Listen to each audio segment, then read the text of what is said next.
and Mrs. Diskaya is here. So,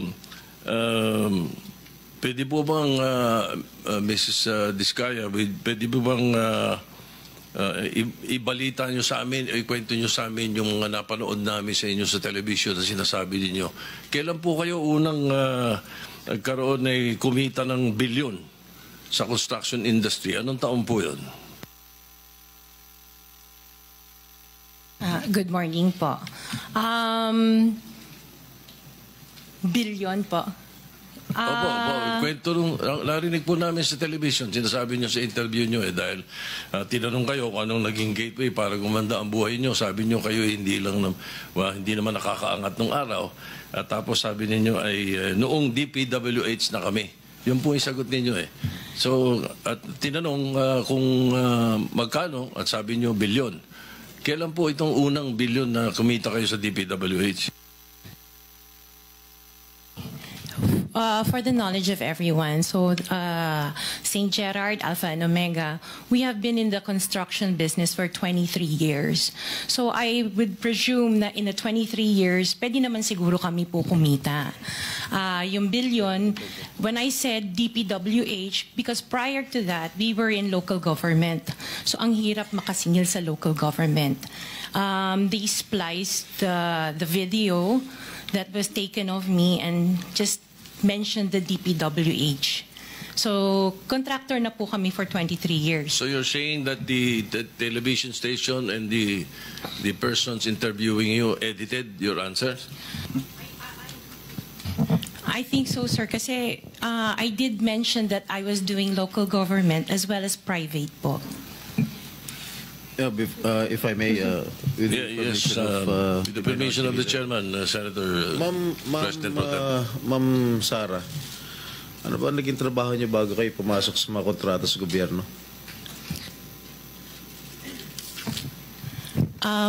My father was a contractor before. Pero yes po, for LGU po.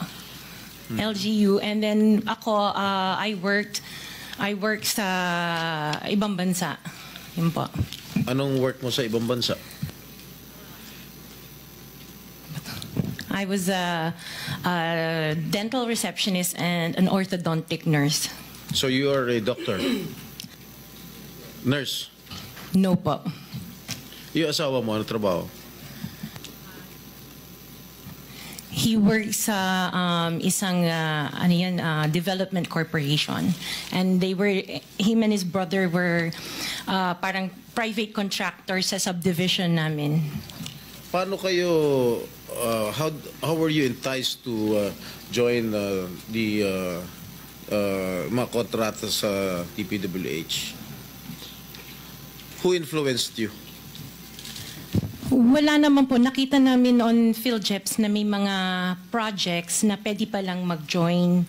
So we joined the bidding na we know that we were qualified for. All right, Mr. Chair, I would like to reserve all my questions if my turn comes already. Thank you, Mr. Chairman. To continue, Senator, Mr. Chairman. Mr. Chairman, okay, with the permission of Senator Minority Leader. So, the Minority Leader. Yeah. Ma'am, very clear man yun sa video na sinabi mo. Kung kailan kayo kumita ng malaki, sabi mo, noong nag-DPWH na kami. Ngayon, gusto mong i-attribute yung wealth ninyo going back noon pa sa tatay mo, noong nagsimula kayo ganon. Pero very clear, the video won't lie. Sinabi mo, noong nag-DPWH na kami. Yes po. So, kailan ba kayo nag-DPWH? Parang sometime in 2012, nag-start kami with DPWH. Can you be definite with your answer? Parang 2012? Oh, please, because you're under oath, please Yes po. make sure of your answers. Sometime in 2012, we started with DPWH. We started with joining biddings. Pero prior to that, we were with local government. Yung mga flood control projects, kailan kayo nag-engage ng flood control projects sa DPWH? Siguro mga 2016 onwards. Please make sure of your answer. Yes po, 2016 onwards po. 2016 onwards. Yes po. Samantalang, ilan yung luxury cars mo? Nasa 28 po. 28 lang. Oo. Paano kayo nagka-interest sa kotse? Saan nyo gagamitin yung 28 kotse na luxury cars? Araw-araw gusto mo Collection. palit ng kotse? No, I have 4 kids that use it all the time for them to Oh, be 4 taken to kids school. lang. O, bigyan mo tig-isa, pero 20, ilan yun? 20 ka mo? 28? 28. Opo. My God. And you bought that from the taxpayers' money? No po. Hindi po. Huwag na tayo That will maglokohan be- dito. Let's allow our people to decide on that anyway.